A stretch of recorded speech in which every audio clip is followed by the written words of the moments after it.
एक गांव में दो दोस्त रहते थे। एक का नाम रवि था, एक का नाम किशन था। किशन रवि के पास रवि ने किशन से कहा, भाई गांव में कुछ डर का माहौल फैला हुआ है। तो रवि ने जवाब दिया, कैसा डर का माहौल फैला हुआ है भाई? सुना है कि गांव वाले रात में घर से बाहर नहीं निकलते। तो रवि ने कहा, आज हम इस बात को पता करके रहेंगे कि ये सच है या झूठ है। दोनों फैसला करते हैं कि आज हम रात को पता करेंगे, और दोनों घर चले जाते हैं। इधर गांव में डर का माहौल फैला हुआ है। सब गांव वाले अपने घर में भागते हुए जा रहे हैं और रवि किशन आगे अपने घर पे सो जाते हैं। लेकिन तभी आँख खुलती है और किशन रोने लगता है। तभी रवि पूछता है, क्या हुआ? किशन रो रहा था और उसके चेहरे पर डर साफ दिखाई दे रहा था। तभी रवि पूछता है, क्या हुआ? तुमने कोई सपना? किशन बोलता है कि वो आ गई है। रवि बोलता है, कौन आ गया है? लेकिन किशन कुछ नहीं बोलता। और तभी रवि फैसला करता है कि आज हम तांत्रिक बाबा के पास जाएंगे, और वो दोनों उनके घर पे जाते हैं।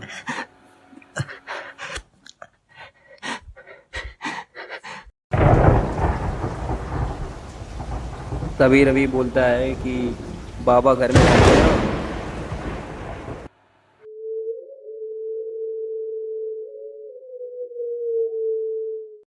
फिर किशन बोलता है, हाँ बाबा घर में ही है। तब वो दोनों फैसला करते हैं कि बाबा के घर के अंदर जाएं, और वो दोनों घर के अंदर जाते हैं।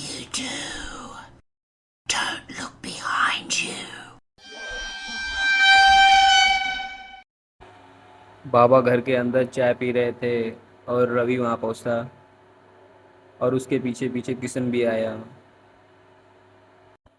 तभी वो बाबा को अपनी परेशानी बताते हैं कि हमें रात को सपना आया था और गांव वालों का डर दिन ब दिन बढ़ते ही जा रहा है।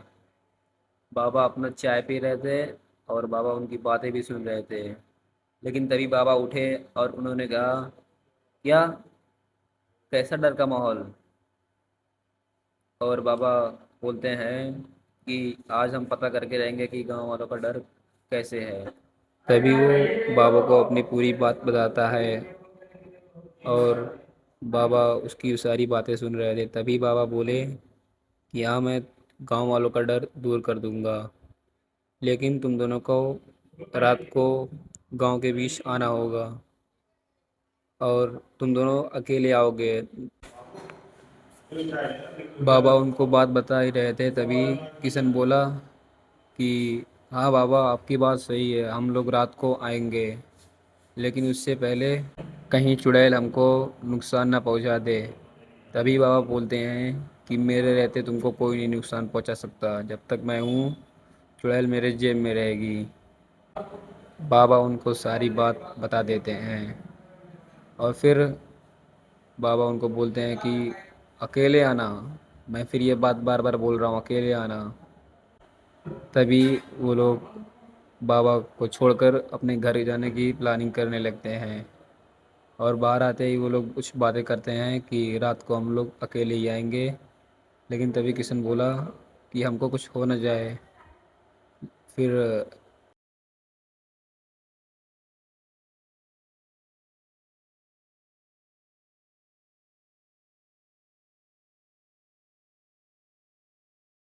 जैसे बाबा ने कहा था, वो दोनों रात को गांव के बीच वाले पेड़ में जाते हैं, और वो लोग बाबा का इंतज़ार करते हैं। लेकिन तभी उसके पीछे रवि भी आया, और वो दोनों सोचने लगे कि बाबा कहाँ रह गए। तभी बाबा फ्लाई एंट्री लेते हैं, और बाबा का ऑरा प्लस हो जाता है। और बाबा उनको कहते हैं, तुमने बहुत बढ़िया काम किया कि तुम अकेले आए हो। और फिर क्रिया शुरू की जाती है। और बाबा तभी किशन बोलता है, बाबा ये चुड़ैल हमारे गांव से दूर तो हो जाएगी ना? लेकिन बाबा इसका कुछ जवाब नहीं देते। बाबा मंत्रमुग्ध हो गए थे, और किशन बोलता ही रहा है, लेकिन तभी बाबा बैठ गए और किशन को भी बैठा दिया और बाबा मंत्र पढ़ने लगे।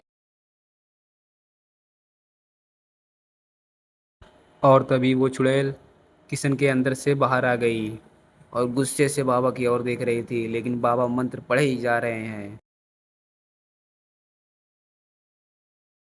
और तभी चुड़ैल कहती है, बाबा तू क्या मुझे कोई भी इस गांव से दूर नहीं कर सकती। लेकिन बाबा मंत्र पढ़े ही जा रहे हैं। तभी बाबा कहते हैं, तेरी माँ का। तभी चुड़ैल वहां से गायब हो गई और बाबा उसको बात समझाने लगे, बाबू तुम रात को अकेले कहीं मत जाना। रवि खड़ा उनकी बातें सुन रहा था लेकिन कुछ बोल नहीं रहा था। तभी बाबा बोलते हैं, मेरा वीडियो शूट करने का टाइम आ गया और मैं जा रहा हूँ। तभी बाबा वहाँ से फ्लाई एंट्री लेते हुए चले गए और वो दोनों भी वहाँ से चले गए। ये कहानी यही ख़त्म होती है।